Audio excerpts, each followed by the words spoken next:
Hello students, welcome back to my YouTube channel. आज के lecture में हम देखेंगे पार्ट नंबर 3 एंजाइम आएगा इसमें। पार्ट नंबर 3 किसका है? चैप्टर नंबर 9 है जैव अणु। इसके 2 लेक्चर पहले से अपलोड है। ये है इसका पार्ट 3 और ये इसका लास्ट है। इसमें चैप्टर कंप्लीट हो जाएगा। अगर इससे पहले ये कि मतलब अगर आपने टेलीग्राम ज्वाइन नहीं किया है तो प्लीज़ टेलीग्राम ज्वाइन कर लो। वहाँ पर आपको इसका PDF नोट्स जो भी मिल जाएगा, साथ में PYQ भी देती हूँ तो वो भी आपको मिल जाएगा। और उसका जो लिंक है वो आपको टेलीग्राम का लिंक मिलेगा डिस्क्रिप्शन में। तो लेट्स वी स्टार्ट। एंजाइम क्या होते हैं? लगभग सभी एंजाइम हुए प्रोटीन होते हैं। लगभग सभी एंजाइम प्रोटीन होते हैं, यानी सारे जो एंजाइम हैं प्रोटीन के बने हुए होते हैं। लेकिन यहाँ पे लगभग क्यों बोला है? लगभग का मतलब कुछ तो इसमें अपवाद है। तो यहाँ पे अपवाद है राइबोजाइम एंजाइम। राइबोजाइम एंजाइम है दुनिया में सबसे मात्रा में पाए जाने वाला एंजाइम है और ये RNA और प्रोटीन का बना हुआ होता है। प्रोटीन बहुत कम मात्रा में है, RNA इसमें बहुत ज़्यादा मात्रा में है, इसलिए इसको बोला है कि ये प्रोटीन का बना हुआ नहीं होता। या फिर लगभग सभी एंजाइम प्रोटीन के होते हैं, ये RNA का बना हुआ होता है। तो ये एक न्यूक्लिक अम्ल है जो कि एंजाइम की तरह व्यवहार करते हैं, इन्हें राइबोजाइम्स कहते हैं। तो राइबोजाइम यहाँ पे हो गया। किसी भी एंजाइम का रेखीय चित्र द्वारा चित्रित कर सकते हैं। एंजाइम को हम रेखा के द्वारा चित्रित कर सकते हैं। इस प्रकार से ये एक प्रकार से रेखा सीधी हो सकती है, इस प्रकार से हो सकती है। जिस प्रकार प्रोटीन की संरचना पहले पढ़ी थी कि वहाँ पे जो उसकी प्राथमिक संरचना, द्वितीयक, तृतीयक, चतुष्क जो भी संरचना होती है अलग अलग इस प्रकार से व्यवस्थित हो जाती है। तो एंजाइम में भी प्रोटीन की तरह प्राथमिक संरचना मिलती है जो कि अमीनो अम्ल की श्रृंखला से बना हुआ। प्रोटीन किससे बनता है? अमीनो अम्ल से। और प्रोटीन से क्या बनता है? एंजाइम। तो इसमें भी अमीनो अम्ल की श्रृंखलाएं से बना हुआ होता है एंजाइम। प्रोटीन की तरह एंजाइम में भी द्वितीयक और तृतीयक संरचना भी मिलती है। प्राथमिक संरचना मिल रही है, द्वितीयक भी मिल रही है और तृतीयक भी मिल रही है। तृतीयक संरचना देखेंगे तो ध्यान देंगे कि प्रोटीन श्रृंखला का प्रमुख भाग है वो अपने ऊपर स्वयं कुंडलित, इस प्रकार से ये उसका जो मेन पार्ट है वो इस प्रकार से स्वयं अपने ऊपर ही कुंडलित हो जाता है। और श्रृंखला स्वयं आड़ी तिरछी स्थित होती है। आड़ी तिरछी हो गई, इससे बहुत सारी दरार या थैलियाँ बन जाती है। यहाँ पे इस प्रकार से यहाँ पे दरारें बन रही है, थैलियाँ बन रही है। इस प्रकार की थैली को सक्रिय स्थल कहते हैं। ये यहाँ पे इसके होते हैं सक्रिय स्थल, यानी एक्टिव साइट होते हैं एंजाइम की। ये यहाँ पे एंजाइम का सक्रिय स्थल व दरार या थैली है जिनमें क्रियाधार आकर व्यवस्थित होता है। और इन जगह पे क्या होता है? क्रियाधार जो सबस्ट्रेट होता है एंजाइम से आके जुड़ता है। और यहाँ पे बाद में क्या होगा? इस प्रकार यहाँ पे एंजाइम है वो सक्रिय स्थल द्वारा अभिक्रिया को तेज उत्प्रेरित कर देता है, उनकी गति को बढ़ा देता है, क्योंकि यहाँ पे एक्टिव साइट से आके जो सबस्ट्रेट है वो आके जुड़ जाएगा। तो यहाँ पे उसने अभिक्रिया को तेज गति से उत्प्रेरित कर दिया। एंजाइम उत्प्रेरक या फिर जैव उत्प्रेरक अकार्बनिक उत्प्रेरक से कई प्रकार से भिन्न होते हैं। किस प्रकार से? यानी ये कार्बनिक उत्प्रेरक है, ये अकार्बनिक उत्प्रेरक से भिन्न होते हैं। क्यों होते हैं? लेकिन इनमें से एक बहुत बड़े अंतर को जानना आवश्यक है। क्या अंतर है?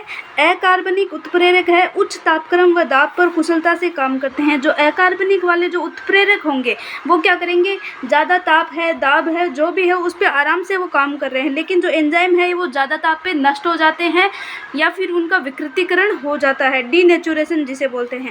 तो एंजाइम अणु उच्च तापक्रम यानी 40 डिग्री से ऊपर जाते ही इसका विकृतीकरण हो जाता है, पर क्षतिग्रस्त हो जाते हैं, नष्ट हो जाते हैं। साधारणतः अति उच्च तापक्रम जैसे गर्म स्रोतों या फिर गंधक के झरनों में पाए जाने वाले जीवों से प्राप्त एंजाइम स्थायी होते हैं।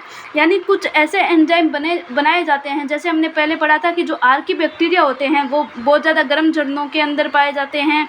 तो वो उनसे अगर कुछ एंजाइम प्राप्त किए जाते हैं तो वो क्या होगा? वो इन 40 डिग्री से ऊपर टेम्परेचर पर भी वो रह सकते हैं। और उनकी जो उत्प्रेरक शक्ति है वो भी उच्च तापक्रम यानी 80 से 90 डिग्री सेंटीग्रेड तक भी बनी रहती है, यानी वो एंजाइम नष्ट नहीं होने वाले हैं। उपरोक्त एंजाइम जो ऊष्मास्नेही जीवों से पृथक किए गए हैं उष्मा स्थायी होते हैं और ये उनकी विशेषता है। तो यहाँ पे जो आर्किबैक्टीरिया आते हैं उनसे ये उष्मा स्थायी एंजाइम प्राप्त किए जाते हैं। और ये उष्मा स्नेही जीव कौन से हो गए? यहाँ पे आर्किबैक्टीरिया हो गए, जो कि मतलब ज़्यादा उच्च तापमान पर भी पाए जाते हैं। नेक्स्ट यहाँ पे आती है रासायनिक अभिक्रियाएँ। तो एंजाइम्स क्या होते हैं देख लिया हमने। इससे पहले ये समझ लेना आवश्यक है कि रासायनिक अभिक्रिया क्या होती है। नॉर्मल जो रिएक्शन होती है हम उसे रासायनिक अभिक्रिया बोलते हैं। रासायनिक यौगिकों में 2 तरह के परिवर्तन होते हैं। कौन कौन से? पहला होता है भौतिक, दूसरा होता है रासायनिक। तो भौतिक परिवर्तन क्या होता है? जिसमें बिना बंध के टूटे हुए यौगिक के आकार में परिवर्तन होता है। अगर हम बॉन्ड नहीं तोड़ रहे हैं, कोई भी यौगिक है बॉन्ड से जुड़ा हुआ है, उसका बॉन्ड नहीं तोड़ रहे हैं, फिर भी उसके आकार में परिवर्तन हो जाता है, तो ये भौतिक प्रक्रिया हो जाती है। भौतिक प्रक्रियाओं में द्रव्य की अवस्था में परिवर्तन हो जाता है, जैसे बर्फ़ से पिघलकर पानी में। हाइड्रोजन और ऑक्सीजन का यहाँ पे बॉन्ड नहीं टूटा है, फिर भी यहाँ पे जो है बर्फ़ से यहाँ पे पानी में पिघलकर परिवर्तित हो गया, या फिर पानी से वो वाष्प में बदल गया, तो ये सारी भौतिक प्रक्रियाएं हैं। लेकिन जो रूपांतरण होता है उस समय बंधों का टूटना व नए बंधों को निर्माण होना ही रासायनिक अभिक्रियाएं होती है। नए अगर बॉन्ड टूट के या फिर बॉन्ड बन के यहाँ पे अभिक्रियाएं बन जाती है तो वो रासायनिक अभिक्रियाएं कहलाती है। उदाहरण के लिए यहाँ पे जो बेरियम हाइड्रोक्साइड है, गंधक के अम्ल से, यहाँ पे ये जो गंधक है उससे अम्ल अभिक्रिया करके बेरियम सल्फेट बनाता है और साथ में पानी भी बनाता है। तो यहाँ पे इसके बॉन्ड ब्रेक हुए हैं और नए बॉन्ड यहाँ पे बने हैं और नई चीज़ भी बन गई। यह एक अकार्बनिक रासायनिक अभिक्रिया है। ठीक इसी प्रकार यहाँ पे स्टार्च का जल अपघटन द्वारा ग्लूकोज में बदलना एक कार्बनिक रासायनिक अभिक्रिया है। भौतिक एवं रासायनिक अभिक्रिया का दर का सीधा संबंध इकाई समय में होने वाले उत्पाद से होता है। तो भौतिक या फिर जो भी रासायनिक अभिक्रिया की दर है किस पे डिपेंड करती है? इकाई समय में 1 सेकंड में बनने वाले उत्पाद से वो डिपेंड करती है। किस प्रकार से इसकी दर निकाल सकते हैं? Delta P upon delta T। यदि दिशा निर्धारित हो, हमें दिशा का पता होता है, तो दर को वेग भी यहाँ पे लिख सकते हैं। भौतिक व रासायनिक प्रक्रियाओं की जो दर है वो अन्य कारकों के साथ साथ तापमान द्वारा भी प्रभावित होती है। तापमान पे तो वो सबसे ज़्यादा प्रभावित होती है। एक सर्वमान्य नियम के अनुसार प्रत्येक 10 डिग्री सेंटीग्रेड तापक्रम के, यानी अगर 10 डिग्री सेंटीग्रेड तापमान बढ़ा या फिर घटा तो अभिक्रिया की दर है वो दुगुनी हो सकती है या फिर आधी हो सकती है। अगर 10 डिग्री सेंटीग्रेड तापमान बढ़ा तो दुगुनी हो जाएगी, 10 डिग्री सेंटीग्रेड तापमान कम हुआ तो वो अभिक्रिया की दर आधी हो जाएगी। यानी सीधी सी बात है कि तापमान से अभिक्रिया प्रभावित हो रही है और बहुत ज़्यादा प्रभावित हो रही है। जो उत्प्रेरित अभिक्रियाएं हैं वो अनुत्प्रेरित अभिक्रियाओं की अपेक्षा उच्च दर से संपन्न होती है। अगर किसी एंजाइम द्वारा उसको अभिक्रिया को उत्प्रेरित कर दिया जाता है तो वो जल्दी संपन्न होगी, किसकी अपेक्षा? अनुत्प्रेरित, जिस पे एंजाइम का कोई भी प्रभाव नहीं पड़ा है। जब किसी एंजाइम द्वारा उत्प्रेरित अभिक्रिया की दर है बिना उत्प्रेरण के संपन्न होने वाली अभिक्रिया से बहुत अधिक होती है। तो इसका एग्जाम्पल है यहाँ पे, अगर ये रिएक्शन है CO2 प्लस H2, यहाँ पे H2CO3 बन रहा है, ये नॉर्मल बन रहा है, तो 1 घंटे में ये बनेगा 200 अणु बना देगा यहाँ पे कार्बनिक अम्ल के। लेकिन यहाँ पे जैसे ही कार्बोनिक एनहाइड्रेज यहाँ पे एंजाइम का काम लिया, ये सबसे फास्टेस्ट एंजाइम है और ये अभिक्रिया है जो RBC के अंदर हो रही है। तो अगर ये एंजाइम यहाँ पे काम लिया तो ये 1 सेकेंड में ही 6 लाख बार ये अभिक्रिया होने लग जाती है। यानी 1 सेकंड में ये अभिक्रिया 6 लाख बार हो जाएगी, पहले 1 घंटे में 200 बार हो रही थी। तो देख लो एंजाइम का कितना अफेक्ट पड़ता है। तो यहाँ पे वही है, 1 घंटे में 200 अणुओं का निर्माण हो रहा था कार्बनिक अम्ल के, लेकिन कार्बनिक एनहाइड्रेज एंजाइम की उपस्थिति से 6 लाख अणु प्रति सेकंड यहाँ पे बनने लग जाते हैं और यहाँ पे अभिक्रिया की जो दर है 10 लाख गुना बढ़ा दी। तो ये एंजाइम की शक्ति अविश्वसनीय है। फिर है कि हजारों प्रकार के एंजाइम होते हैं जो विशेष प्रकार की रासायनिक व उपापचयी अभिक्रियाओं को उत्प्रेरित करते हैं। बहुचरणीय रासायनिक अभिक्रियाओं में जहां प्रत्येक चरण एक ही जटिल एंजाइम या विभिन्न प्रकार के एंजाइम से उत्प्रेरित होती है तो उन्हें उपापचयी पथ कहते हैं। जैसे कि यहाँ पे ग्लूकोज से पायरुविक अम्ल बना, इसमें अलग अलग प्रकार के यहाँ पे एंजाइम काम में आ रहे हैं और इसके बहुत सारे चरण हैं पायरुविक अम्ल को बनाने के लिए, तो इसे उपापचयी पथ कहा जाता है। ग्लूकोज से पायरुविक अम्ल का निर्माण एक रासायनिक पथ द्वारा होता है जिसमें इसमें 10 प्रकार की अभिक्रियाएं होती है। ग्लाइकोलाइसिस वाला साइकिल हमने श्वसन वाले चैप्टर में पहले ही पढ़ा था। जो विभिन्न प्रकार के एंजाइम उपापचयी अभिक्रिया को उत्प्रेरित करते हैं। इस अवस्था में आपको जान लेना चाहिए कि एक उपापचयी पथ 1 या 2 अतिरिक्त अभिक्रियाओं के द्वारा विभिन्न प्रकार के उपापचयी उत्पाद बनते हैं। इसमें बहुत सारे उत्पाद बनेंगे, लेकिन लास्ट में इसमें फाइनल उत्पाद बनता है पायरुविक अम्ल। हमारी जो कंकाली पेशियां हैं, इंपॉर्टेंट चीज़ है कि हमारी कंकाली पेशियों के अंदर एनोक्सी स्थिति होगी तो उसमें लैक्टिक अम्ल का निर्माण होगा, यानी ऑक्सीजन की अनुपस्थिति में। लेकिन जब ऑक्सीजन उपस्थित होगी, ऑक्सीजन की उपस्थिति में यानी ऑक्सी स्थिति में पायरुविक अम्ल का निर्माण होता है। खमीर के किण्वन के दौरान उपरोक्त पथ द्वारा इथेनॉल यानी एल्कोहल का निर्माण होता है। तो विभिन्न दशाओं के अंदर विभिन्न प्रकार के उत्पाद का निर्माण संभव है। ऑक्सीजन होगी तो अलग उत्पाद बनेगा, ऑक्सीजन नहीं होगी तो अलग उत्पाद बनेगा। इस प्रकार से मतलब अलग अलग कंडीशन में अलग अलग प्रकार के उत्पाद का निर्माण संभव है। नेक्स्ट है यहाँ पे कि एंजाइम द्वारा उच्च दर से रासायनिक रूपांतरण कैसे होता है। तो इसे समझने के लिए एंजाइम के बारे में थोड़ा विस्तृत अध्ययन करना पड़ेगा। तो क्या अध्ययन है? सक्रिय स्थल होते हैं एंजाइम पे, एक्टिव साइट होती है, जो भी हमने पहले पढ़ी थी किस प्रकार से होती है। यहाँ पे जैसे डायग्राम में देखा था, यहाँ पे ये एक्टिव साइट होती है एंजाइम की, यहाँ पे क्रियाधार आके सबस्ट्रेट आके जुड़ता है। तो रासायनिक या फिर उपापचयी रूपांतरण एक अभिक्रिया होती है, ठीक है। जो रसायन यानी केमिकल उत्पाद में रूपांतरित होता है उसे क्रियाधार सबस्ट्रेट कहते हैं। जो यहाँ पे केमिकल या फिर रासायनिक उत्पाद में कन्वर्ट होने वाला है और जो आके जुड़ेगा उसे कहा जाता है सबस्ट्रेट यानी क्रियाधार। एंजाइम जो एक सक्रिय स्थल सहित एक त्रिविम संरचना को प्रोटीन है, त्रिविम संरचना का प्रोटीन है जो एक क्रियाधार को उत्पाद में बदलता है। एंजाइम यहाँ पे क्रियाधार एंजाइम से आके जुड़ेगा, फिर उसी क्रियाधार को वो उत्पाद में बदल देगा और वापस जो एंजाइम है अपना अलग हो जाएगा और दूसरी क्रियाधार को बदलने के लिए वो रेडी हो जाता है। सांकेतिक रूप से इसे दिखाए तो क्रियाधार एस से यहाँ पे उत्पाद पी बन रहा है।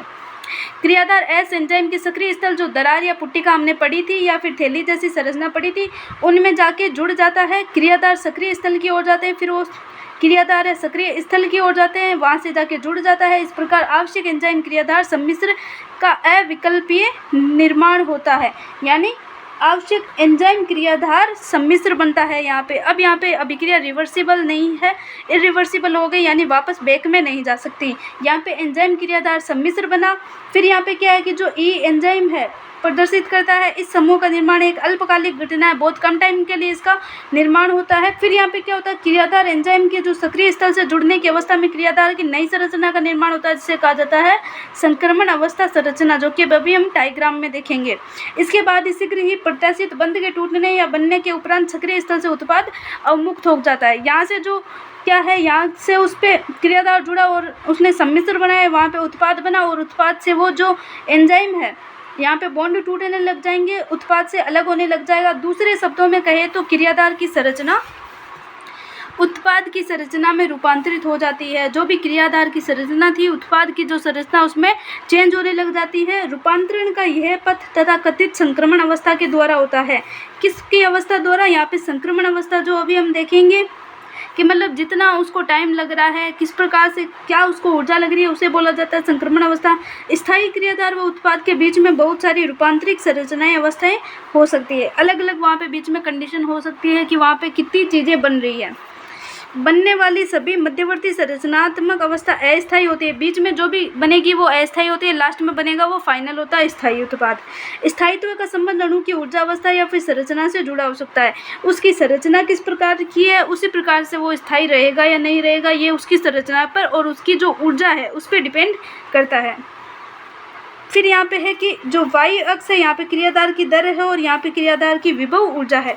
तो यहाँ पे ये जो क्रियाधार है, यहाँ पे क्रियाधार की यहाँ से इस प्रकार से नॉर्मल ये बन रहा है एंजाइम की प्रेजेंस में, पहले यहाँ पे नॉर्मल बन रहा बिना एंजाइम की प्रेजेंस में। तो यहाँ पे जो उसको ये ऊर्जा लग रही है, यहाँ पे ये वाली अवस्था इसे संक्रमण अवस्था कहते हैं। ये अस्थायी और अल्पकालिक घटना होती है, टेम्परेरी होती है और अनस्टेबल होती है, नीट में पूछा जा चुका है। फिर यहाँ पे अगर एंजाइम रही तो यहाँ पे सक्रियण ऊर्जा है तो ज़्यादा होगी, और यहाँ पे एंजाइम लगा तो ये वाली ऊर्जा होगी, सक्रियण ऊर्जा कम हो जाएगी, यानी जल्दी यहाँ पे उत्पाद बन जाएगा। अगर यहाँ पे उत्पाद नीचे की तरफ बन रहा है तो इसका मतलब है कि ऊर्जा बाहर निकलेगी, ऊष्माक्षेपीय अभिक्रिया होती है। लेकिन यहाँ पे अगर इस प्रकार से ये डायग्राम इस प्रकार होगा, यहाँ पे ग्राफ, तो उत्पाद है यहाँ पे ऊष्माशोषी अभिक्रिया होगी, यहाँ पे ऊष्मा का अवशोषण हो जाता है। तो इसके अंदर भी यही सेम थ्योरी लिखा है। यहाँ पे सक्रियण ऊर्जा की डेफिनेशन है, एंजाइम ऊर्जा अवरोध को घटाकर क्रियाधार से उत्पाद के आसान रूपांतरण में सहयोग करता है। वो चाहता है कि जल्दी से जल्दी कैसे ना कैसे उत्पाद का निर्माण हो जाए, और वो भी आसानी से। फिर है कि एंजाइम क्रिया की प्रकृति, किस प्रकार से एंजाइम क्रिया की प्रकृति होती है। तो प्रत्येक एंजाइम है वो ई के अणु में क्रियाधार बंधन स्थल यानी सबस्ट्रेट बाइंडिंग साइट होती है, क्रियाधार बंधन स्थल होते हैं, सक्रिय स्थल होते हैं, जो मिलता है जो क्रियाधार एस से बंध बनाकर सक्रिय एंजाइम क्रियाधार सम्मिश्र बनाता है, जो कि अल्पकालिक अवधि का होता है, कम टाइम के लिए बनता है। फिर उत्पाद पी और अपवर्तित एंजाइम में विघटित हो जाता है। इसके बाद में पूर्व मध्यावस्था के रूप में एंजाइम उत्पाद यानी ईपी जटिल का निर्माण होता है। किस प्रकार से? यहाँ पे एंजाइम क्रियाधार मिलकर एंजाइम क्रियाधार जटिल बना, फिर एंजाइम उत्पाद जटिल बना, और वापस थोड़ी देर में दोनों अलग अलग हो जाते हैं। तो ये इसकी जो रिएक्शन है वो यह है एंजाइम की। इसके अंदर जो 4 चरण है जो कि बहुत इंपॉर्टेंट है, इनका क्रम भी बहुत ज़्यादा इंपॉर्टेंट है कि सर्वप्रथम क्रियाधार है वो सक्रिय स्थल में व्यवस्थित होकर एंजाइम के सक्रिय स्थल से बंध जाता है। फिर है कि बंधने वाला क्रियाधार है वो एंजाइम के आकार में इस प्रकार से बदलाव लाता है कि क्रियाधार एंजाइम से मजबूती से बंध जाता है, यानी एंजाइम और जो क्रियाधार है वो आपस में बंध जाते हैं। नेक्स्ट यहाँ पे कि 3 नंबर पॉइंट है कि एंजाइम का जो सक्रिय स्थल है अब क्रियाधार के काफ़ी पास में होता है, समीप होता है, जिसके कारण क्रियाधार के रासायनिक बंध टूट जाते हैं और नए एंजाइम उत्पाद जटिल का निर्माण हो जाता है, यानी एंजाइम उत्पाद जटिल का यहाँ पे निर्माण हो जाता है 3 नंबर स्टेप में। फिर क्या हुआ, जो एंजाइम नवनिर्मित उत्पाद को अमुक्त कर देता है, यानी जो एंजाइम है उत्पाद से जुड़ा हुआ था वो उसको अलग कर देता है और एंजाइम स्वतंत्र हो जाता है और दूसरे नए क्रियाधार के दूसरे अणु से बंधने के लिए तैयार हो जाता है, यानी पुनः उत्प्रेरक चक्र प्रारंभ हो जाता है, यानी वापस यही क्रिया बार बार होती रहती है। फिर है कि एंजाइम क्रिया को प्रभावित करने वाले कारक, तो जो कारक प्रोटीन की तृतीयक संरचना को परिवर्तित करते हैं वो एंजाइम की सक्रियता को भी प्रभावित करेंगे। कौन कौन से यहाँ पे है, तापमान, टेम्परेचर, पीएच, क्रियाधार की सांद्रता, परिवर्तन, विशिष्ट रसायन का एंजाइम से बंधना और उसकी प्रक्रिया को नियंत्रित करते हैं। हो गए ये वाले फैक्टर। तो सबसे पहले देखते हैं तापमान और पीएच कैसे अफेक्ट करते हैं। तो एंजाइम सामान्यतः तापक्रम व पीएच के लघु परिसर में कार्य करते हैं, यानी कम पीएच होगी उसी में वो ज़्यादातर काम करते हैं। प्रत्येक एंजाइम की अधिकतम क्रियाशीलता एक विशेष तापमान पर और विशेष पीएच पर ही काम करती है। इसे इष्टतम तापमान, ऑप्टिमम पीएच या फिर ऑप्टिमम टेम्परेचर कहते हैं। टेम्परेचर देखें तो यहाँ पे 25 से 40 डिग्री होता है यहाँ पे एंजाइम के लिए, लेकिन यहाँ पे जो पीएच देखें तो लगभग सभी एंजाइम के लिए उनकी ऑप्टिमम या फिर इष्टतम पीएच, अनुकूल पीएच अलग अलग होती है। इस इष्टतम मान के ऊपर या नीचे होने पर क्रियाशीलता घट जाती है। जो हमें क्रियाशीलता प्राप्त हो रही है उसकी जो क्रियाशीलता है एंजाइम की वो घट जाती है। अगर जैसे ही यहाँ पे जो तापमान कम हुआ, पीएच कम ज़्यादा हो गई, उसकी जो भी ऑप्टिमम पीएच है, ऑप्टिमम यहाँ पे टेम्परेचर है, उससे कम ज़्यादा होते ही उसकी क्रियाशीलता घट जाती है। अगर निम्न तापक्रम है तो एंजाइम को अस्थायी रूप से निष्क्रिय अवस्था में सुरक्षित रखता है, जबकि उच्च तापक्रम में एंजाइम की क्रियाशीलता को समाप्त कर देता है, यानी नष्ट कर देता है, क्योंकि उच्च तापक्रम एंजाइम के प्रोटीन को विकृत कर देता है। प्रोटीन ही यहाँ पे विकृत हो गई तो एंजाइम तो होना ही है, क्योंकि एंजाइम भी तो प्रोटीन से बना है। देन यहाँ पे नेक्स्ट है क्रियाधार की सांद्रता। तो क्रियाधार की सांद्रता एस के बढ़ने के साथ साथ पहले तो एंजाइम क्रिया की गति वी बढ़ती है। जैसे जैसे यहाँ पे क्रियाधार की नीचे क्रियाधार की सांद्रता है, ऊपर यहाँ पे है जो क्रियाधार का वेग, तो जैसे जैसे बढ़ती है सांद्रता वैसे वैसे यहाँ पे ग्राफ भी बढ़ रहा है यहाँ पे, यानी वेग भी इसका बढ़ रहा है। लेकिन अभिक्रिया अंतर्गत तो सर्वोच्च गति वी मैक्स यहाँ पे वी मैक्स प्राप्त कर लेती है। करने के बाद क्रियाधार की सांद्रता बढ़ने पर भी कोई असर नहीं करती, क्योंकि यहाँ पे जो सभी यहाँ पे जो एंजाइम थे वो क्रियाधार से जुड़ चुके होते हैं, इसलिए आगे अभिक्रिया रन नहीं करती। ऐसा इसलिए होता है क्योंकि एंजाइम के अणुओं की संख्या क्रियाधार के अणुओं से कहीं कम होती है और इन अणुओं से एंजाइम के संतृप्त होने के बाद एंजाइम का कोई भी अणु क्रियाधार के अतिरिक्त अणुओं से बनने के लिए मुक्त नहीं होता है। सारे एंजाइम क्रियाधार से जुड़ जाते हैं। अब क्रियाधार तो और ज़्यादा यहाँ पे सांद्रता है, लेकिन उतने ज़्यादा हमारे पास एंजाइम नहीं है, तो सारे एंजाइम जाके क्रियाधार से जुड़ गए हैं, तो और कोई एंजाइम ही नहीं बचा, तो यहाँ पे ग्राफ सीधा कांस्टेंट हो जाता है। यहाँ पे पीएच देख ली तो सारे जैसे पेप्सिन, लार में देखें एमाइलेज, ट्रिप्सिन, इनकी अलग अलग पीएच होती है। और यहाँ पे जो टेम्परेचर देखें तो 25 से कम होगा तो निष्क्रिय अवस्था में हो जाएगा एंजाइम, 40 से ज़्यादा टेम्परेचर होगा तो एंजाइम विकृतीकरण हो जाएगा, एंजाइम ही नष्ट हो जाएगा और कोई काम नहीं करेगा। यहाँ पे एक है वी मैक्सिमम बाई 2, यहाँ पे देखा जाता है मतलब 50% एंजाइम है वो क्रियाधार से बाइंड हो जाते हैं, तो इसे बोला जाता है यहाँ पे Km, यानी क्रियाधार की वह सांद्रता जब V max बाई 2 अचीव हो जाता है, यानी 50% यहाँ पे एंजाइम क्रियाधार से जुड़ जाते हैं, इसे Km बोला जाता है। नीट में पूछा जा चुका है। नेक्स्ट यहाँ पे है कि किसी भी एंजाइम की जो क्रियाशीलता है, विशिष्ट रसायन है उनकी प्रेजेंस के अंदर संवेदनशील होती है जब एंजाइम से बंधते हैं। तो यहाँ पे हो गया कि वो विशिष्ट परिस्थिति के अंदर विशिष्ट रसायनों की उपस्थिति में संवेदनशील होती है। अगर जब रसायन का एंजाइम है उससे बंधने के उपरांत इसकी क्रियाशीलता बंद हो जाती है तो इस प्रक्रिया को संदमन कहते हैं, यानी रसायन का एंजाइम से बंधने के उपरांत अगर उसकी क्रियाशीलता बंध जाती है, ऐसे रसायन जो एंजाइम की क्रियाशीलता को ही बंद करते हैं उन्हें संदमन कहते हैं, इनहिबिशन कहते हैं। और जो रसायन होते हैं तो उन्हें संदमक कहते हैं, और जो जो प्रक्रिया होती है उससे संदमन यानी इनिबिशन और इसे इनिबिटर कहा जाता है। जब संदमक अपनी आणविक संरचना में क्रियाधार से काफ़ी समानता रखता है, इसका एक नंबर टाइप है प्रतिस्पर्धात्मक संदमक यानी कॉम्पिटिटिव इनिबिटर। इसमें क्या होगा कि जो भी यहाँ पे रसायन होंगे वो क्रियाधार से जुड़ने वाला था एंजाइम, उसकी संरचना और जो रसायन था उसकी संदमक की संरचना आणविक संरचना में काफ़ी समानता होती है, इसलिए एंजाइम को पता चलेगा नहीं और वो उसकी जाके क्रियाधार की जगह संदमक से जाके जुड़ जाएगा और इससे क्या होगा, क्रियाशीलता को उसकी एंजाइम की क्रियाशीलता बंद हो जाएगी, संदमित हो जाएगी। और संदमक की क्रियाधार से निकट संरचनात्मक समानता के फलस्वरूप ये क्रियाधार से एंजाइम के क्रियाधार बंधक स्थल से बंधते हुए प्रतिस्पर्धा करता है, उसमें होड़ लगाता है, उसकी संरचना समान होती है, यानी क्रियाधार से पहले ही वो संदमक जाके एंजाइम से जुड़ जाता है। परिणाम स्वरूप क्रियाधार बंधक स्थल से बंध नहीं पाता है, जिसके फलस्वरूप एंजाइम क्रिया मंद पड़ जाती है। क्रियाधार तो यहाँ पे बंधा नहीं, उसका जो संदमक था वो आके बंध गया, तो एंजाइम की क्रिया मंद पड़ जाती है, क्योंकि वो उतना सही से काम कैसे करेगा, संरचना समान है, एग्जैक्ट क्रियाधार थोड़ी ना है वो। एग्जाम्पल यहाँ पे देखें तो ये नीट में पूछा जा चुका है कि सक्सिनिक डिहाइड्रोजिनेज का मेलोनेट द्वारा संदमक जो संरचना में क्रियाधार सक्सिनेट के निकट की समानता रखता है। तो यहाँ पे देख लो, ये एग्जाम्पल है। दूसरा यहाँ पे है कि ऐसा प्रतिस्पर्धी संदमकों का अक्सर उपयोग जीवाणु जन्म रोगजनकों के नियंत्रण हेतु किया जाता है। तो ये दोनों जो यहाँ पे एग्जाम्पल है दोनों ही इम्पोर्टेंट है। नेक्स्ट है यहाँ पे एंजाइम का नामकरण और वर्गीकरण। तो यहाँ पे 6 वर्ग है एंजाइम के और उसमें प्रत्येक के अंदर 4 से 13 उपवर्ग है, तो हमें सिर्फ वर्ग ही पढ़ने हैं। पहला आता है ऑक्सीडो रिडक्टेज या फिर डिहाइड्रोजिनेज बोला जाता है। इसमें रेडॉक्स रिएक्शन होती है, रेडॉक्स अभिक्रिया होती है, यानी एक को अपचयित और एक का ऑक्सीकरण होता है, साथ साथ में होता है, जिस प्रकार से अभिक्रिया में दिखाया गया है। नेक्स्ट यहाँ पे आता है ट्रांसफरेज, यानी ट्रांसफर कर देता है, स्थानांतरण को प्रेरित करता है, क्रियात्मक समूह का यहाँ पे स्थानांतरण कर देता है। यहाँ पे एस डेस यहाँ पे अलग था, लेकिन यहाँ पे एस डेस से आगे जी से जुड़ जाता है, यानी स्थानांतरण कर दिया उसने।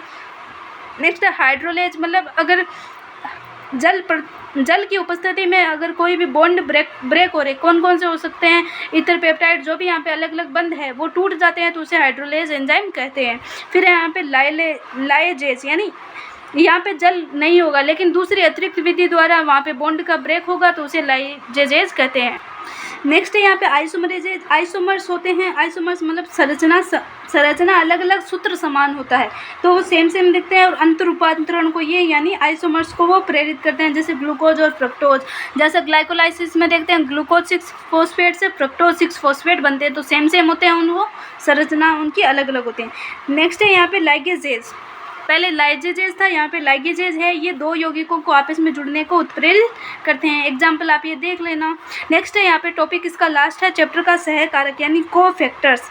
तो कोफैक्टर्स क्या होते हैं, बहुत इंपॉर्टेंट है। एंजाइम एक या अनेक बहुपेप्टाइड श्रृंखलाओं से मिलकर बना हुआ होता है, फिर भी कुछ स्थितियों में इतर प्रोटीन अवयव जिसे सहकारक कहते हैं एंजाइम से बंधकर उसे उत्प्रेरक सक्रिय बनाते हैं।